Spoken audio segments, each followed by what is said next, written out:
আমাৰ শিক্ষাৰ্থীসকল আজি আমি বৃত্ত অধ্যায়ৰ অনুশীলনী 10.3 কোৱেশ্চন নম্বৰ 3 টো প্ৰমাণ কৰিব ওলাইছো। আমাৰ কোৱেশ্চন নম্বৰ 3 টো হৈছে যদি দুটা বৃত্তই দুটা বিন্দুত কটাকটি কৰে প্ৰমাণ কৰা যে সিহঁতৰ কেন্দ্ৰ সাধাৰণ যাৰ লম্ব সমদ্বিখণ্ডকৰ ওপৰত থাকে। তোমালোকক ইয়াতে দিয়া আছে যে দুটা বৃত্তই দুটা বিন্দুত কটাকটি কৰিছে আৰু আমি ইতিমধ্যে জানো যে দুটা বৃত্তই ম্যাক্সিমাম দুটা বিন্দুতে কটাকটি কৰিব পাৰে। হ'ব, সেইকাৰণে মই কি কৰিলো প্ৰথমতে দুটা বৃত্ত অংকন কৰো। ধৰা তোমালোকৰ এইটো এটা বৃত্ত আন এটা বৃত্ত আঁকিম কটাকটি কৰাকৈ। তোমালোকে বৃত্তকেইটা কম্পাছৰ সহায়ত আঁকিবা দেই। পুৰা বৃত্তাকাৰ নহবও পাৰে, একচুৱেলি বৰ্ডখনত তোমালোকৰ কম্পাছটো ব্যৱহাৰ কৰিব অকণ দিগদাৰ হয়। গতিকে আমি দেখিলো এইটো এটা বৃত্ত ললো, ধৰা হল অ এইটো বৃত্তৰ কেন্দ্ৰ আৰু অ ডেছ এইটো বৃত্তৰ কেন্দ্ৰ। বৃত্ত দুটাই পৰস্পৰক দুটা বিন্দুত কটাকটি কৰিছে। মই বিন্দু দুটা ললো, ধৰা এইটো এ আৰু এইটো বি বিন্দুত কটাকটি কৰিছে। হ'ব, তোমালোকে কি প্ৰমাণ কৰিব লাগে? প্ৰমাণ কৰা যে সিহঁতৰ কেন্দ্ৰ সাধাৰণ যাৰ লম্ব সমদ্বিখণ্ডকৰ ওপৰত থাকে। যেতিয়া এই বৃত্ত দুটাই এই দুটা বিন্দুত কাটিছে, তাৰমানে মই যদি এ বি সংযোগ কৰো, এ বি হৈছে বৃত্ত দুটাৰ সাধাৰণ যা। মন কৰাচোন, এ বি বিন্দুটো অ কেন্দ্ৰীয় বৃত্তৰ ওপৰত আছে। অ কেন্দ্ৰীয় বৃত্তৰ দুটা বিন্দু জইন কৰিছে, গতিকে এ বি হৈছে অ কেন্দ্ৰীয় বৃত্তৰ এডাল যা। একেধৰণে তুমি যদি এই বৃত্তটো নাই বুলি ভাবা, অ ডেছ কেন্দ্ৰীয় বৃত্তটোৰ লগত ওপৰতে তোমালোকৰ এ আৰু বি বিন্দু দুটা আছে, গতিকে এ বি অ ডেছ কেন্দ্ৰীয় বৃত্তটোৰো এডাল যা। অৰ্থাৎ এ বি হৈছে অ আৰু অ ডেছ কেন্দ্ৰীয় বৃত্ত দুটাৰ সাধাৰণ যা। সাধাৰণ যা পালো, সিহঁতৰ লম্ব সমদ্বিখণ্ডকৰ ওপৰত থাকে। তাৰমানে তোমালোকে যেতিয়া সিহঁতৰ কেন্দ্ৰ অৰ্থাৎ এইটো কেন্দ্ৰ জইন কৰি মই এডাল লাইন পালো, মই প্ৰমাণ কৰিব লাগে যে অ ডেছ এ বিৰ ওপৰত লম্ব আৰু সমদ্বিখণ্ডিত কৰে। যদি মই এই বিন্দুটোৰ নামটো চি বুলি কৈ দিওঁ, তাৰমানে মই কি গম পাব লাগিব যে তোমালোকৰ এ চি আৰু বি চি সমান। এ চি সমান বি চি, এইটো হল মোৰ উদ্দেশ্য। হ'ব, তোমালোকে এতিয়া এইখিনি প্ৰমাণৰ কাৰণে কি কৰিবা? প্ৰথমতে তোমালোকে বিশেষ সূত্ৰটো লিখিবা। কি অংকন কৰিলা সেইটো হৈছে তোমালোকৰ বিশেষ সূত্ৰ। হ'ব, প্ৰথমতে মই বিশেষ সূত্ৰটো লিখি লওঁ। কি কৰিছো মই বিশেষ সূত্ৰত? প্ৰথমতে তোমালোকে দুটা বৃত্ত লৈছা, হয়নে? তোমালোকে লিখিছা অ আৰু অ ডেছ কেন্দ্ৰ বিশিষ্ট বৃত্ত দুটাই কেন্দ্ৰ বিশিষ্ট বৃত্ত দুটা। এই দুটা বৃত্ত লৈছিলে, সিহঁতি এ আৰু বি কটাকটি কৰিছে।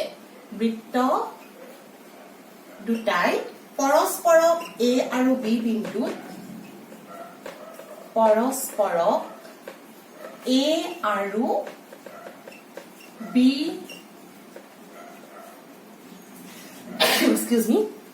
বিন্দুত কটাকটি কৰিছে।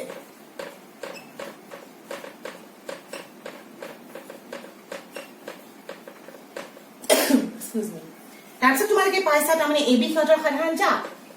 এ বি সিহঁতৰ সাধাৰণ যা। তোমালোকে কি প্ৰমাণ কৰিব লাগে? প্ৰমাণ কৰিব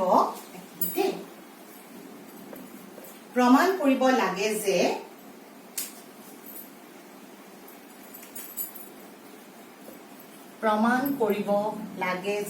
কি প্ৰমাণ কৰিবা? অ ডেছ এ বিৰ ওপৰত লম্ব। প্ৰথমতে আমি এইটো প্ৰমাণ কৰিম, অ ডেছ এ বিৰ ওপৰত লম্ব। এইটো লম্ব প্ৰমাণ কৰিব লাগিব। লম্ব মানে এংগলটো 90 ডিগ্ৰী প্ৰমাণ কৰিলে হ'ল। আৰু কি প্ৰমাণ কৰিব লাগিব? অ ডেছক এ বি অ ডেছক অ ডেছে এ বিক সমদ্বিখণ্ডিত কৰে। এ বিক সমদ্বিখণ্ডিত কৰে। গতিকে তোমালোকে নিশ্চয় বিশেষ সূত্ৰটো ধৰিব পাৰিছা। কি বিশেষ সূত্ৰ গম পালা? কি লৈছানো সেইখিনি? এতিয়া তোমালোকে প্ৰমাণৰ কাৰণে তোমালোকে প্ৰথমতে কি লৈছা ধৰিব নিশ্চয় পাৰিলা। O আৰু O কেন্দ্ৰ বৃত্ত দুটা বৃত্ত লৈছো দুটা বিন্দুত কটাকটি কৰিছে এটোকে লিখিছো O আৰু O ডেশ কেন্দ্ৰ বিশিষ্ট বৃত্ত দুটাই পৰস্পৰক A আৰু B বিন্দুত কটাকটি কৰিছে AB সিহঁতৰ সাধাৰণ যা মই অলৰেডি কলো তোমালোকক কেনেকৈ সাধাৰণ যা হৈছে এটা মই প্ৰমাণ কৰিব লাগিব কি জাডালৰ কেন্দ্ৰ দুটা জাডালৰ লম্ব সমদ্বিখণ্ডকৰ ওপৰত থাকে অৰ্থাৎ এটো কেন্দ্ৰ আৰু এটো কেন্দ্ৰ সিহঁতৰ লম্ব সমদ্বিখণ্ডক দুডালৰ ওপৰত থাকে এটা যদি লম্ব সমদ্বিখণ্ডক হয় ইহঁতৰ ওপৰত থাকিব কাৰ লম্ব সমদ্বিখণ্ডক এই জাডালৰ লম্ব সমদ্বিখণ্ডক জাডাল এডাল ইয়াৰ ওপৰত লম্ব বুলি ক'ব লাগিব আৰু সমদ্বিখণ্ডক অৰ্থাৎ এই অংশটো আৰু এইটো অংশ প্ৰমাণ কৰি সমান বুলি প্ৰমাণ কৰিব লাগে গতিকে মই দেখি এইটো ইয়াৰ পৰা একো ধৰণৰ প্ৰমাণ কৰিব পৰা অৱস্থাত নাই সেইকাৰণে মই কি কৰিম তোমালোকে অংকন এটা কৰিব লাগিব তাৰমানে কি তোমালোকে এতিয়া এই O বিন্দুৰ লগত A B আৰু O ডেশৰ লগতো ঠিক একেদৰে এইটো সংযোগ কৰি দিয়া তাৰমানে মই এইখিনি অংকন কৰিলো অংকনখিনি মই লিখি দিব লাগিব কি কৰিছা অংকনৰ কাৰণে তোমালোকে চিত্ৰটো নহলে মোৰ নহব চিত্ৰটো লাগিবই দেই ওকে অংকনত মই লিখো এতিয়া কি কৰিলা O A O B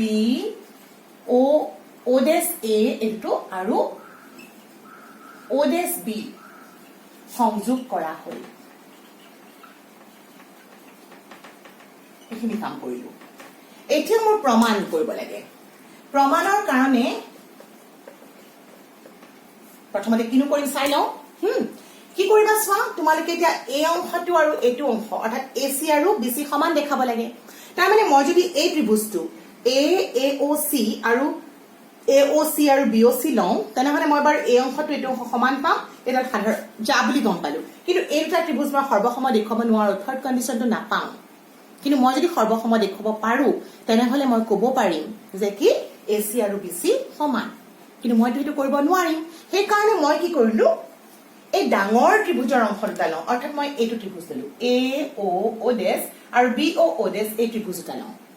এই ত্ৰিভুজ দুটা মই সহজতে সৰ্বসম দেখুৱাব পাৰিম কিয় হয় সৰ্বসম চোৱাচোন OA সমান OB হ'ব একেটা বৃত্তৰ ব্যাসাৰ্ধ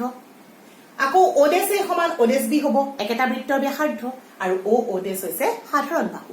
তাৰ মানে বাহু বাহু বাহু বিধিমতে AO ডেশ আৰু BO ডেশ এটা সৰ্বসম আৰু সৰ্বসম হোৱাৰ লগে লগে তোমালোকে পাই যাবা যে এই অংশটো আৰু এইটো অংশ সমান সৰ্বসম ত্ৰিভুজৰ অনুৰূপ অংশ হয়নে তাৰ পৰা তোমালোকে যদি এই সৰু ত্ৰিভুজটো লোৱা সৰু ত্ৰিভুজটো অলৰেডি তোমালোকে এডাল বাহু আৰু এডাল বাহুৰ কাৰণে পায়ে থৈছা এইটো লৈ গলে বাহু কোন বাহু বিধিমতে সৰ্বসম পাই যাবা গতিকে আমি সেই কাৰণে প্ৰথমতে এই ডাঙৰ ত্ৰিভুজটা লৈ সৰ্বসম দেখুৱাওঁ মই বিশেষ সূত্ৰটো মচি দিছো প্ৰমাণটো অকণ দীঘলীয়া দেই প্ৰথমতে তোমালোকে ত্ৰিভুজ ডালবা ত্ৰিভুজ AO ডেশ আৰু ত্ৰিভুজ BO ডেশৰ কি পালো সেইখিনি আমি লিখো OA সমান OB কিয় হৈছে একে বৃত্তৰ ব্যাসাৰ্ধ একে বৃত্তৰ ব্যাসাৰ্ধবোৰটো সমান হ'বই হয়নে তাৰ পিছত মই লিখিব পাৰো O ডেশ A সমান O ডেশ B কাৰণটো একেটাই একেটা বৃত্তৰ এইটো বৃত্তৰ ব্যাসাৰ্ধ তাৰ পিছত তোমালোকে পাইছা O ডেশ সমান O ডেশ সাধাৰণ বাহু দুইটা ত্ৰিভুজতে এইটো আছে বা তোমালোকে সিধা সিধি অকল O ডেশ সাধাৰণ বাহু লিখিলেও হ'ব গতিকে মই পালো ত্ৰিভুজ AO ডেশ সৰ্বসম ত্ৰিভুজ BO ডেশ ৰিজনটো লিখি দিয়া ৰিজনটো হৈছে বাহু বাহু বাহু বিধিমতে গতিকে মই এটা সৰ্বসম পালো সৰ্বসম ত্ৰিভুজৰ অনুৰূপ অংশ হিচাপে মই এবাৰ পাম এই অংশটো আৰু এইটো অংশ সমান অৰ্থাৎ এংগল AO ডেশ সমান এংগল BO ডেশ সৰ্বসম ত্ৰিভুজৰ অনুৰূপ অংশ CPCT সৰ্বসম ত্ৰিভুজৰ অনুৰূপ অংশ হল এতিয়া ইয়াৰ পৰা চোৱা তুমি যদি AO ডেশ পোৱা তুমি ক'ব পাৰিবা নাই it is equal to AOC কাৰণ C বিন্দুটো O ডেশৰ ওপৰতে আছে গতিকে তুমি ইয়াৰ পৰা ক'ব পাৰিবা AOC আৰু ঠিক তেনেকৈ BO ডেশ অৰ্থাৎ তুমি BOC ক'ব পাৰা সমান BOC এইটো মোক পিছত লাগিব কাৰণ এইটো উদ্দেশ্য লৈ পেলাই মই এইটো সৰ্বসম দেখাই আছিলো হ'ব এতিয়া মই এই দুটা ত্ৰিভুজৰ পিছত মই নেক্সট এবাৰ ত্ৰিভুজ দুটা ধৰিম AOC আৰু BOC অংকনখিনি আৰু আগৰখিনি মুচিব লাগিব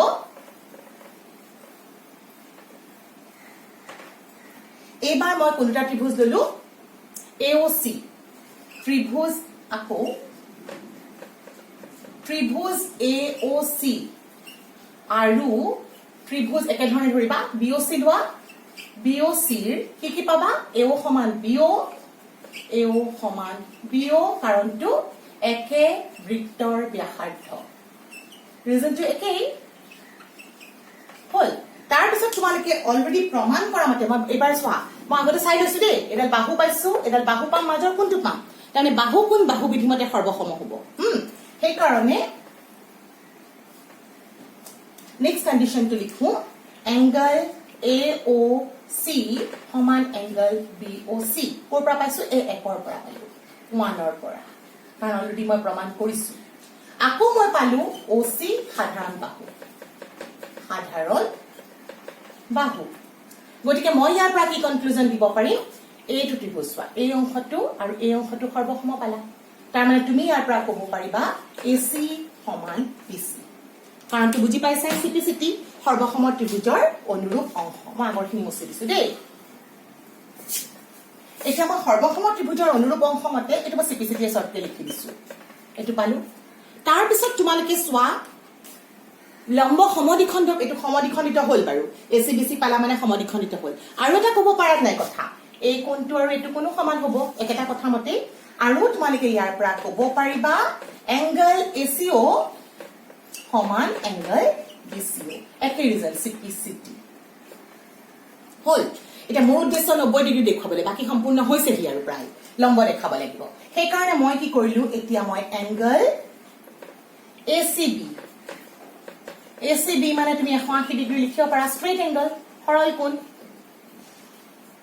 কোণ হল এতিয়া সৰল কোণটোক মই ৰৈখিক জোৰ হিচাপত দুভাগ কৰি দিও এই ACO এটোক মই লিখিব পাৰো ACO যোগ BCO সমান 180 ডিগ্ৰী এটো ACB ক মই লিখিলো ACO আৰু BCO এটা ACO আৰু BCO সমান এটো পাই থৈছিলা গতিকে মই ইয়াতে লিখিলো 2 times of ACO is equal to 180 degree reason to কিয় ACO is equal to angle BCO মই তোমালোকক ইতিমধ্যে কৈছিলো প্ৰমাণটো অকন দীঘলীয়া হয় মই যে 2 টো হিফালে লৈ যাম তাৰমানে তেতিয়া মই এংগল ACO টো পাই যাম ইয়াৰ পৰা মই লিখিলো that implies angle ACO সমান 180 degree divided by 2 is equal to 90 degree আৰু ACO মানে তো BCO ৰ সমান গতিকে মই লিখিব পাৰো is equal to BCO তাৰমানে তোমালোকে দেখিলা এই এংগলটো আৰু এই এংগলটো 90 ডিগ্ৰী তাৰমানে মই ইয়াৰ পৰা কি ক'ব পাৰো OC is perpendicular on AB OC এৰ perpendicular আছে OC AB ৰ ওপৰত মই ইয়াৰ পৰা গম পালো AC AB ৰ ওপৰত লম্ব যদি AC AB ৰ ওপৰত লম্ব তেনেহলে তো obviously OD AB ৰ ওপৰত লম্ব হৈ গল হয়নে তাৰমানে মই এতিয়া গুটেখিনি একেলগতে লিখিলো অৰ্থাৎ OD AB ৰ ওপৰত লম্ব আৰু কি পালা আৰু AC is equal to BC তাৰমানে তোমালোকে যেটো সুধিছিলে সেই প্ৰমাণটো আমাৰ সম্পূৰ্ণ হ'ল কনফিউজনত ইচ্ছা কৰিলে আকৌ লিখি দিব পাৰা সো প্ৰমাণিত হ'ল ভালদৰে তোমালোকে থিওৰামটো বুজি ল'বলৈ চেষ্টা কৰিবা প্ৰথমতে তাৰ পিছতহে লিখিবা দেই থ্যাংক ইউ